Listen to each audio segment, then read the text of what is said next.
G'day, Warwick. G'day, Coxie. Hello, listeners. Hello, listeners. I was wondering whether you were going to say hello to the listeners or not. You're looking at me like you're poised for a really... I was overwhelmed with trepidation. Oh, you shouldn't be. You should be quite excited. I feel like I'm about to embark upon an enormous journey of unknown destination, Nicole, with your joke. No idea how good your segue just was. It was actually written it. Are you ready? Righto, fire away. I did a bit of research on the weekend.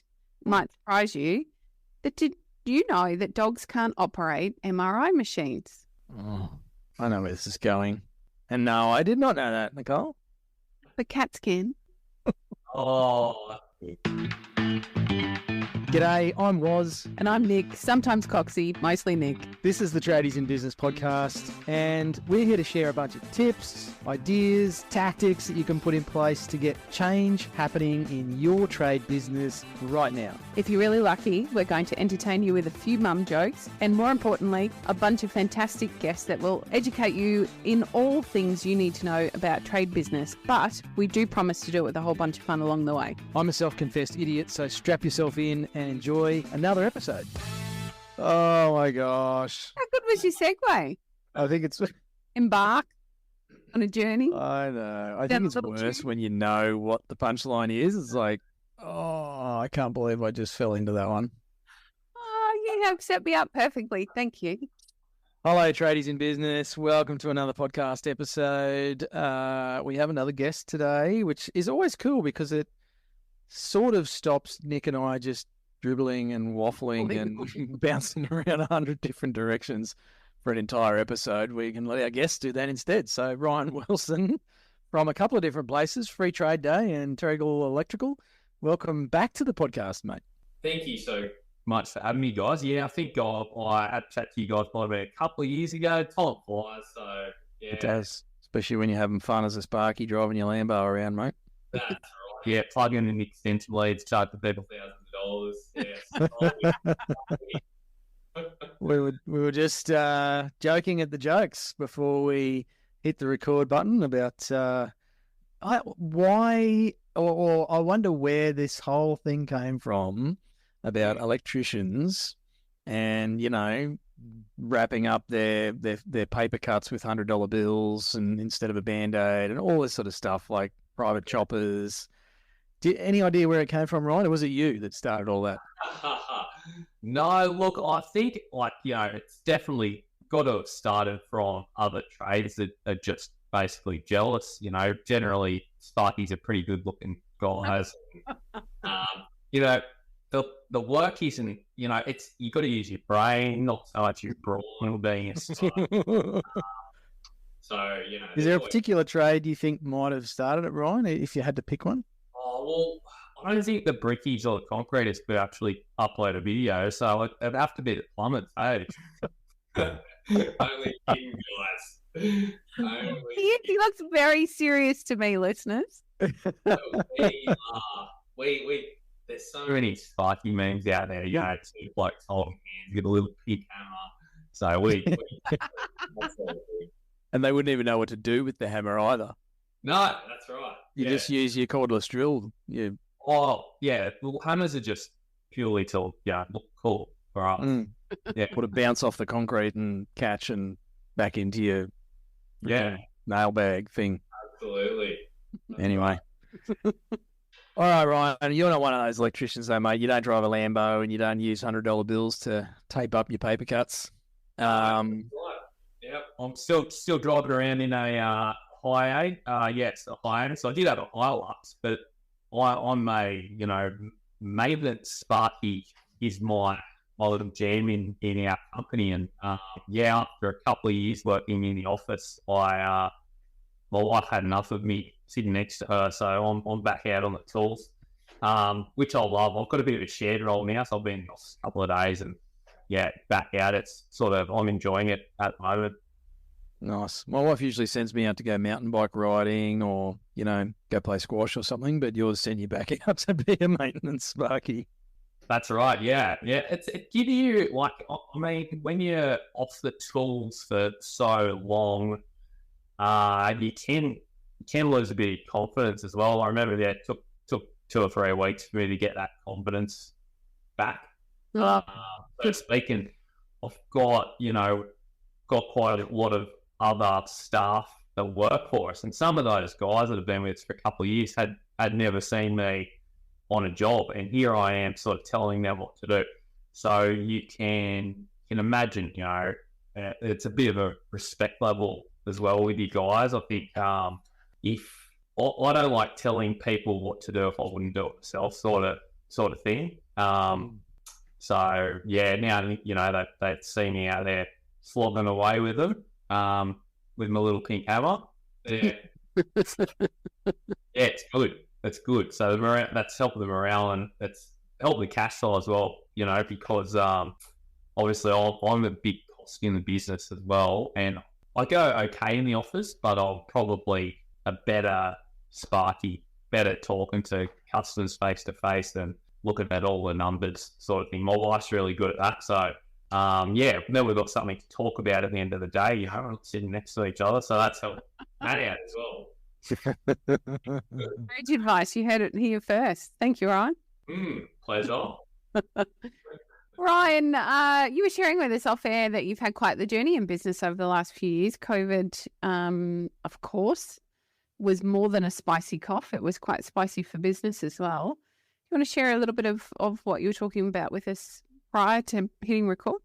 Yeah, absolutely. So, obviously COVID's happened. There was a part of that where businesses became locked down, and I've got a sprinkling. A lot of business owners have a sprinkling of ADD, and that's exactly what I'm like. I love to keep busy. So, through COVID, it was like a bit of a mental thing, like it was for everybody. You can lose your sense of identity a little bit. So I'm just sitting there like, on the plate. I don't play games or anything, but on PlayStation, I ran out of things to do. Luckily, we are an emergency business as well. So we have this aspect that, people with no power and no hot water and that sort of thing. So, I did have some things to do where I'm sure there was trades out there. And particularly, this is nothing compared to the hospitality and tourism industries. They copped it a lot harder than what Tradies did. But yeah, coming out of that, obviously when things opened back up, nobody could travel. So everybody decides to pour their money into their homes, renovations and whatnot. And so we were just so busy. And coming off the back of that, I thought, oh, look, let's just hire people. So this bit, my business is probably, I think it's around about sort of 7-8 years old now. And I got up to 24 staff. That was 12 months ago. Coming off the back of COVID, right? So busy. Anyway, that hype train of work, straight away, we've got interest rate pressures. Everybody's doing the exact opposite. So it's just gone up, up, up, up, up. Everybody's overcapitalizing. I'm seeing these young, 20-year-old tradies buying $90,000 full drives. They're schmick. I was jealous. Don't get me wrong. But I'm thinking in the back of my head, if things don't continue this way, you're going to have to sell that car, basically. And sure enough, interest rates have strangled the life out of a lot of people. And so, straight away, people are only doing what they have to do. They're sort of sitting and waiting. And so I've got 24 staff, sorry.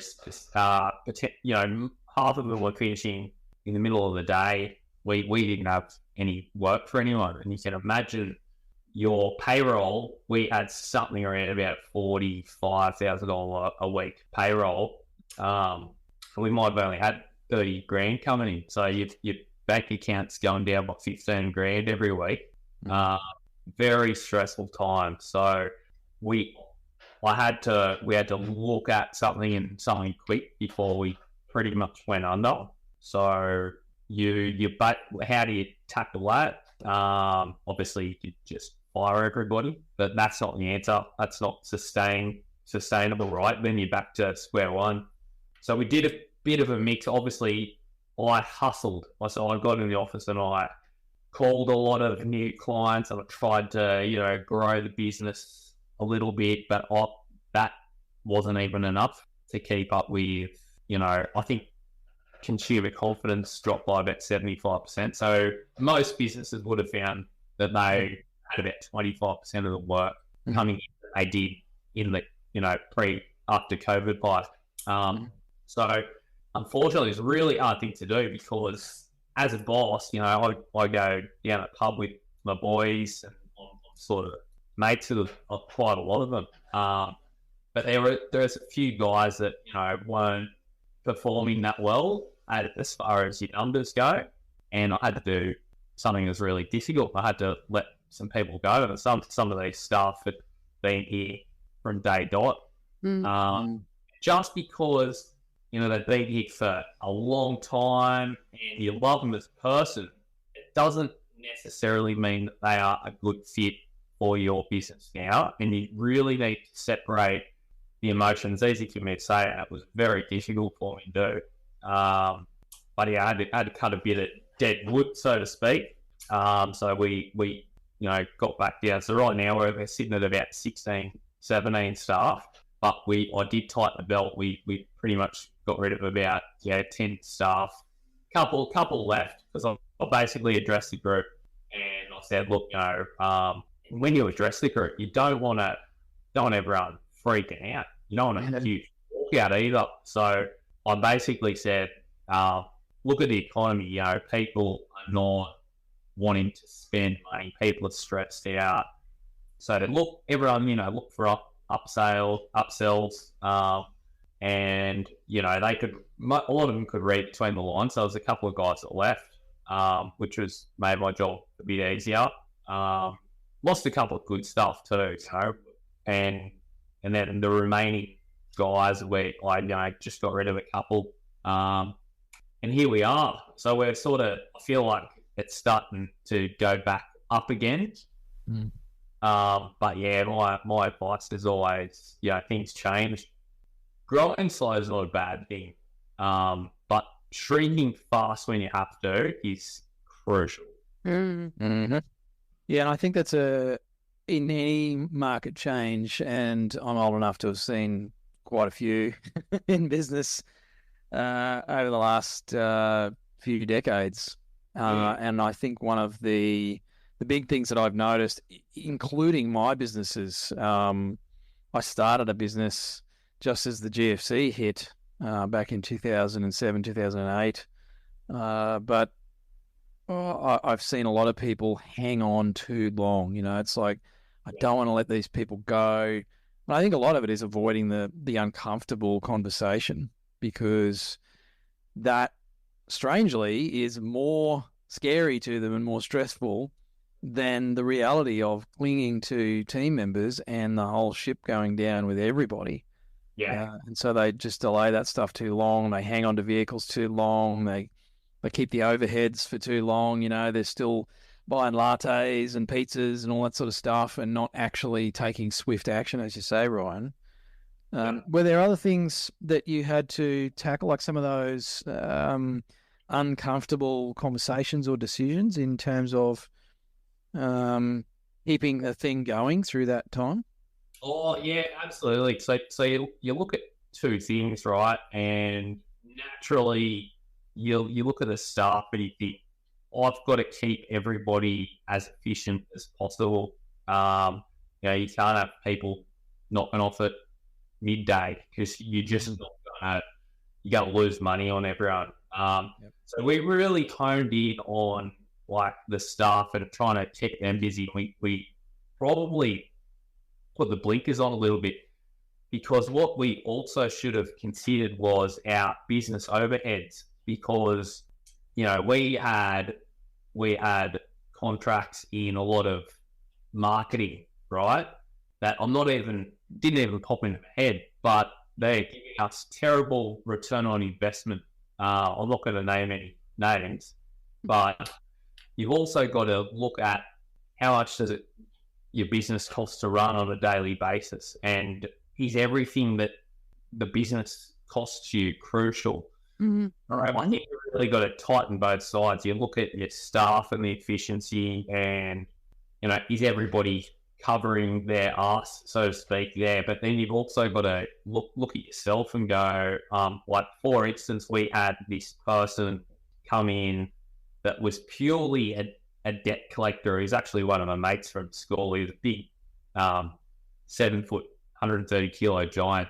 He didn't actually knock on anybody's door, but he had a very, very deep voice. So he wasn't like, he could get money out of people, but he wasn't sitting there making 50 calls a day like a real expert in that field would be doing. I just gave him a job because he needed one, and he was going okay. But that's an example of a business cost, right? He's not actually, well, he's bringing in a lot of money, but he's not out there making money. So I've got a couple of office girls, and I thought, I'm going to get rid of him. And then I'm going to put that job onto the girls as well, because the phone's not ringing as much, right? Mm-hmm.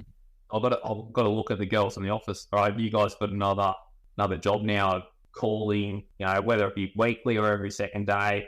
So I got rid of my mate. He was all good. We're still buddies. Yeah.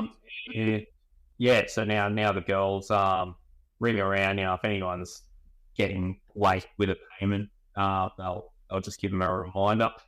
I think it's about optimizing all parts of your business, Ryan. So you've correctly identified all of those areas that can be optimized very quickly. But as you said, you tend to get your blinkers on and focus on one area. But whilst we're focusing on one area, there's a lot that can quickly slip away.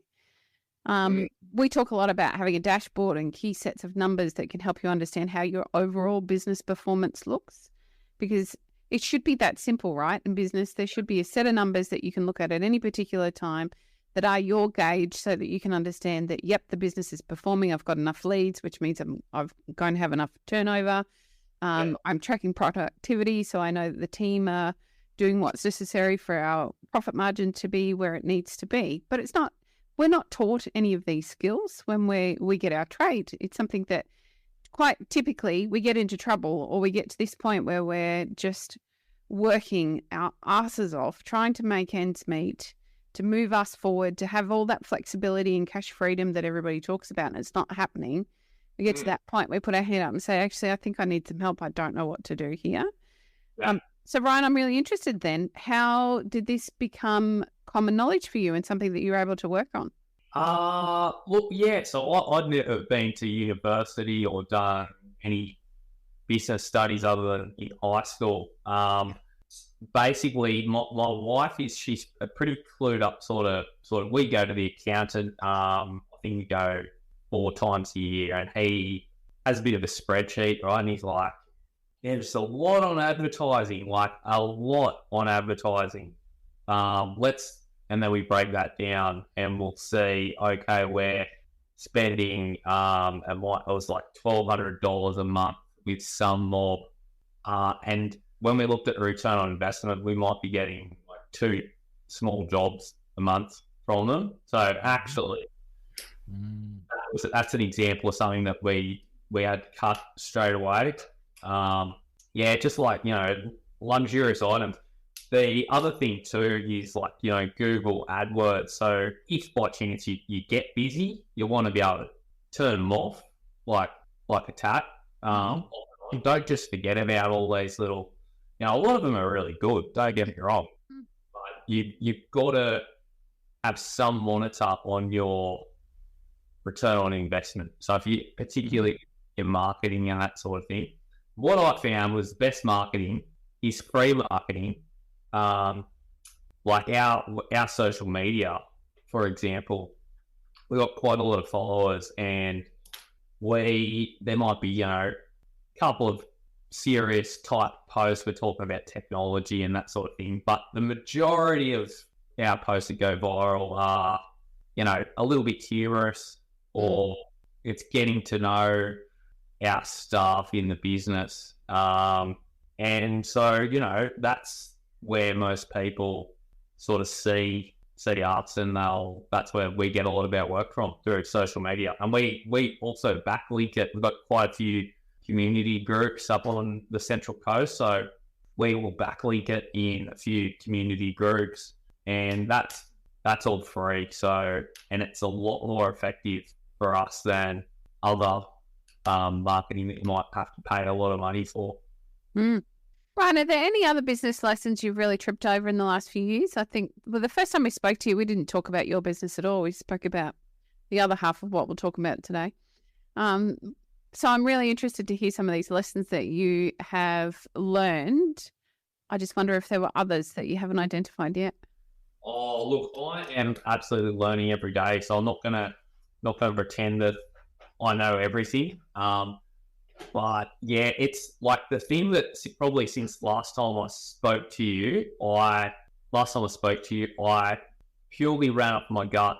And, you know, if I saw a staff member working hard and are a good bloke, surely they're good for the business. But the biggest thing is actually learning your numbers. Yep. So it is simple, right? So I run off a program called Service Mate, and for each of my staff to go out and do work, we tag the job with their name.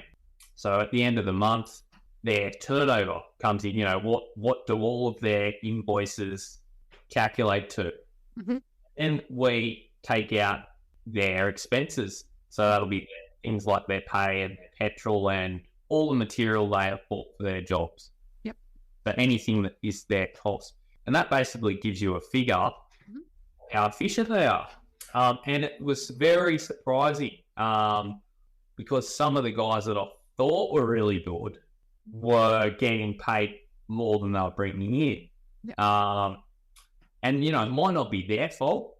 It could be the type of work. So, you know, we're trying to work out how to help people as much as, you know, identify issues with the business. That might be, you know, it could be a particular staff member, or it could be a type of work that we're doing that's not very profitable. Like, for instance, we did air conditioning for quite a while, which is it's just so easy because I had this aircon bloke who's also a Sparky, and he'd whack in a couple of split systems a day. Super easy. Like, so we book him 2 jobs, and the business probably makes $250-300 profit a job. Easy. But then what we didn't realise is probably 1 in 5, this might be really bad stats, 1 in 5 or 1 in 6, there might be a technical problem with it. And so he's got to go back and fix it. He wasn't the best at communicating either, this guy. So we did a lot of work in concrete units, and he didn't explain to them that there was going to be this big beige duct running across there. And so they're like, no, rip it. And he's like, well, it was the only way to do it. So you really, so, you know, if 1 in 6 we've got a problem with where we've got to go back and fix it or rip it out, then it becomes not that good, right? So, yeah, sometimes you've got to zoom out a bit as well, look at the big picture. And this staff member who has moved on worked so hard, top bloke.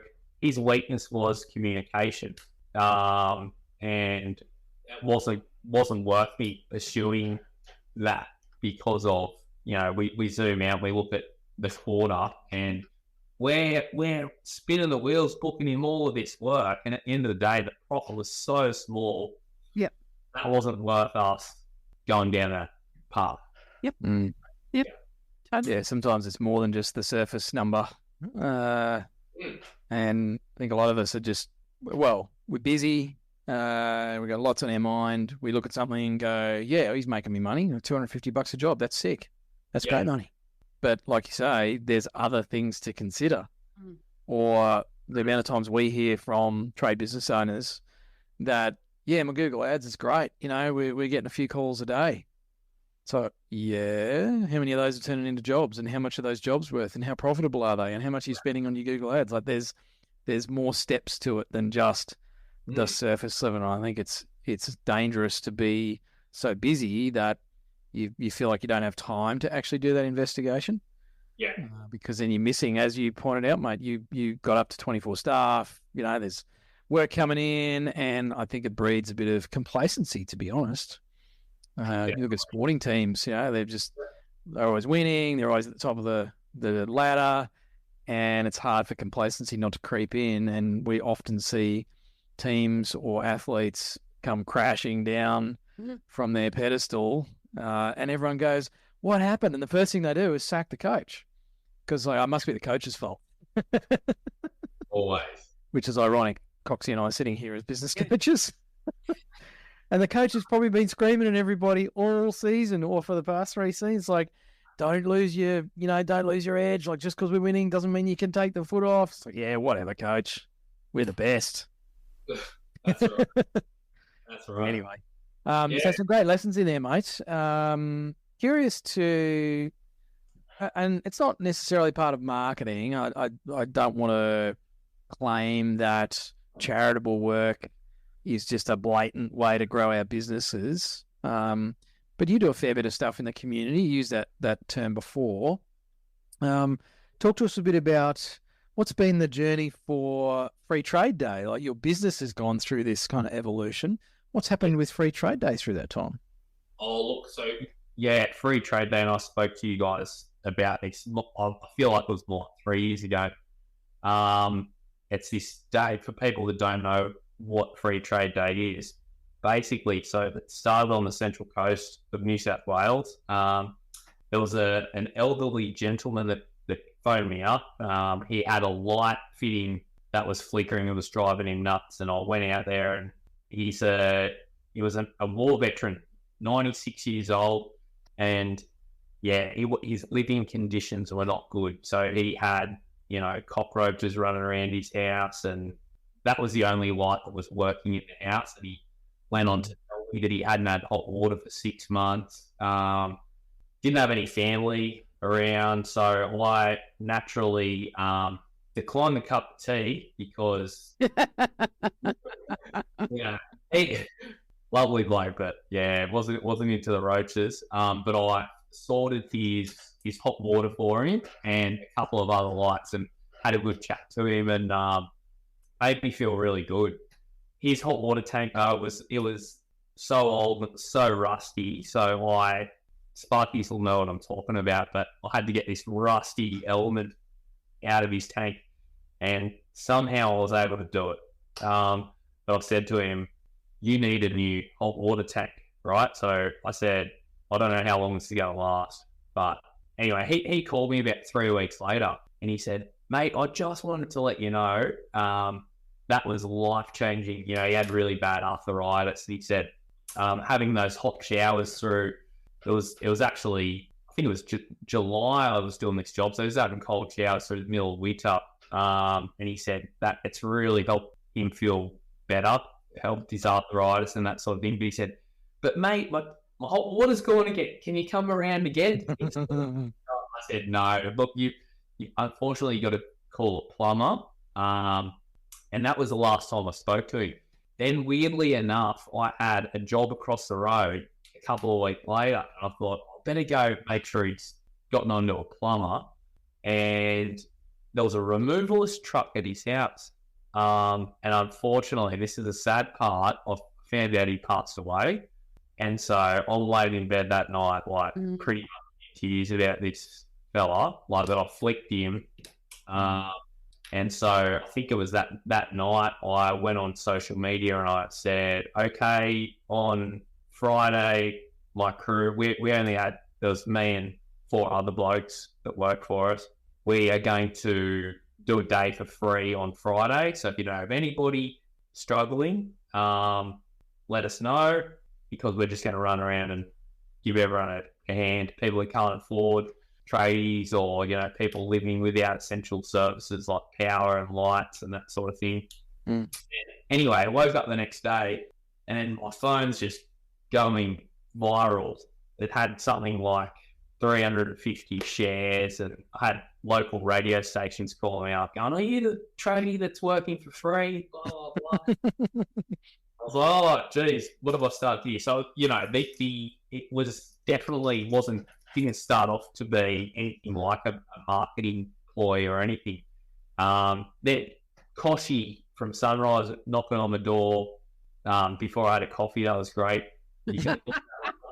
I remember they put an earpiece in and they're talking to me, and I could hear in the earpiece, they're like, "Stop looking down the barrel of the camera. You look really awkward." So Channel 7 backed it, and then from there, so just on the Central Coast, I think the first year we organised this free trade day event in 4 days. I think we ended up having about 50 or 60 trade businesses on the Central Coast. And I loved it. It worked out really good, and we helped so many people, so many tiers from recipients and tradies, because all of these tradies all of a sudden have a real sense of worth. You know, I'm lucky enough with my job. I get a lot of central people every day, but there's a lot of tradies that might just work on luxury homes, and you know, for a snotty nosed beachfront resident that just screams at them all day. Yeah, we've all been there. Fortunately, none of those are listening to this podcast. That's it. So, but the tradies to realise they've learnt things that can change people's lives, I think was a massive impact. And then, you know, from there, I had all of these random people ringing out from Western Australia, South Australia. You guys are in South Australia, aren't you? No. Not yet. Right, Melbourne? Brizzy and Tassie. Oh, that's right. Yeah. Cool. Both in Brizzy when we spoke to you. Yeah. Just go around. Close. Yeah. So, yeah, I had a lot of people call me and they wanted to start a free trade day event. I was just like, yeah, sure, just go for it. So anyway, we ended up, the following year, we ended up having 5 or 6 different events. Northern Beaches, Kalgoorlie, Western Australia, Adelaide, Brizzy. Anyway, they all wanted a piece of me, all of these people. Like, how do I do this? How do I do that? And so I was like, all right, I'll ring up my most talented mates, and we started a charity. And then my mates got over it pretty quick because we thought it would be, you know, fun, but it's not. It's all this. And we pretty much had to turn into lawyers to work out how to write a constitution. And anyway, that ended up being a nightmare, and it got there was a lot of risk on us as well, right? So if we get tradies out under the Free Trade Day banner and they, you know, do something to somebody, injure themselves or whatever. So we really opened ourselves to a lot of risk with the name of Free Trade Day, and how do we keep the quality up, blah, blah, blah. And you just can't do it when you scale like that. So fast forward to now, I have created a partnership with Lions Australia. So the Lions clubs, right? Nice. There's typically, you know, 10, 15 elderly people sitting around a table having a beer. But a lot of these guys are ex-CEOs, corporates, tradies. They're all retired. They've all got a lot of time. So they are going to help us now scale it. So I'm no longer the owner of Free Trade Day. I'm just the founder. And the Lions are now owners of it.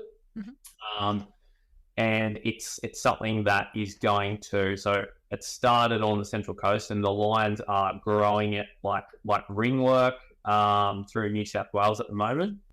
And yeah, look, if any tradie out there is, you know, interested in doing Free Trade Day, like, not only does it make me feel good, it actually really does your business some huge favors as far as the public see your business as, right? Because everybody now thinks about our business and all the other businesses that did Free Trade Day as a kind, generous, trustworthy company where we're not just chasing dollars, where we are working for the best interest of people, and we care.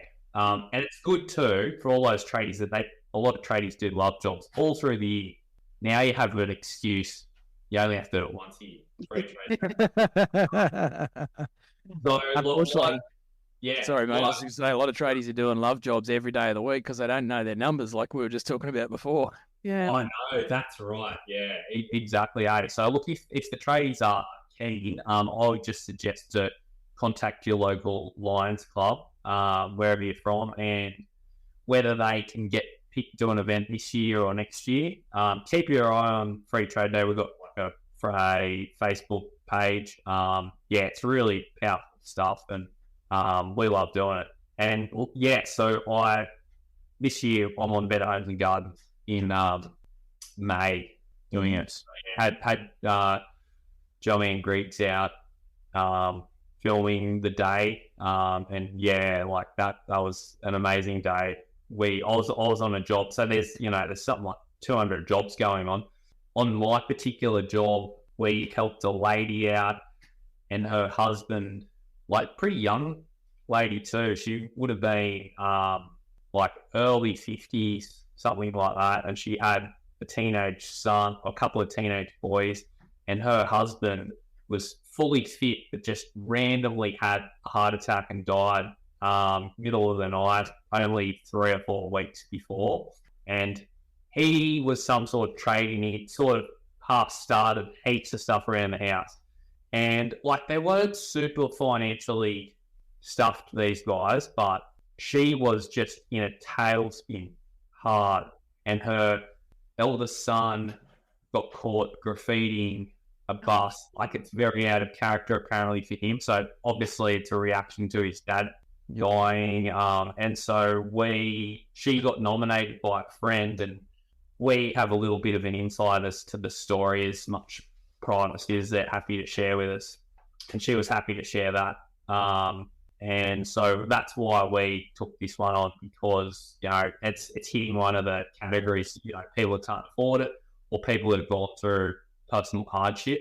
So it was a really big mental boost for her. And there's another job actually on Better Homes and Gardens, like a couple of unexpected people. We ended up getting a team of like 20 painters in, painted their whole house, redid their deck. There's a big one. I wasn't on that, but I'm keen to see it. Yeah, that's awesome. Interesting to see the evolution of something like that. And I think big ups to you, Ryan, for recognising that for that to continue, it had to go somewhere beyond you and your mates for it to actually carry on. So it's awesome to hear that Lions have picked that up and obviously have the resources and the capacity to keep that rolling. So I think for me, mate, listening to you today, there's probably a lot of humility and wisdom from. Interesting, you think early 50s is pretty young, so I reckon you're awesome. You're my new best mate, Ryan.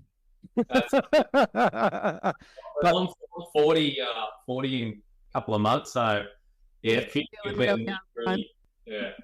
So I'd class you as a young bloke. So for a young bloke like you, to have that level of humility and wisdom with your business journey and also with the charity that you kicked off, I think that's to me stands out, mate. And I think that's a really important thing that a lot of business owners perhaps don't discover until they're much older. And I think it's an important thing to get you through tough times, essentially, is having the ability to stand back and just go, okay, well, what's actually best here? And perhaps not for self, but for the long-term future of an organisation.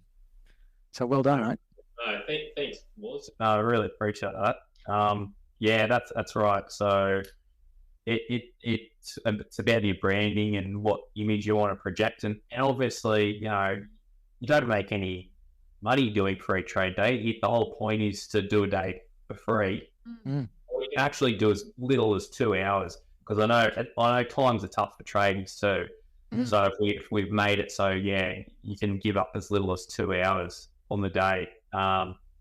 And yeah, that's right. Helping people makes you feel really good. And for all of those trade business owners, if you want to motivate your staff and give them a kick up the arse and show them what it's like to be living in some of these situations that we see, It's so good for perspective. Your staff will come back to work next week just pumped. You'll get your money back. Don't you worry about that. So it's a good thing. Yeah. Great point, mate. Great point. Well, Ryan, great to have you back on the podcast, mate. It's nice that it's a nice story that you've come through the other side of adversity. I'm kind of glad we didn't talk to you when you were, in the thick of laying off staff and cutting overheads and doing all that stuff. Might have been a different tone to the episode, but always good to talk to people after they've had the hard lessons. No, that's it. You just got to separate that emotion. And you know what? I'll just leave on people respect the truth. Hey, and you look them in the eyes and you tell them how it is. They respect it. They're still going to be your mate after it if you develop that sort of culture in your business. You don't want to sink the ship. You got to look after yourself. But yeah, people respect you telling them the truth, how it is, and your numbers don't lie. That's what I'll leave on. Nice, mate. Couldn't have summed it up better than a business coach, Ryan. Well, mate, thanks again. No doubt your journey from here will be peppered with more learnings and more successes, mate. So thanks for your abundance today, Ryan. Thank you so much, guys, and I'll look forward to chatting to you guys again. You down the track. Hey, pencil in late October, because that's when the free trade day is kicking off. So I'll let you guys know how it goes. Thanks, mate. Ryan. Okay, see you guys. Very.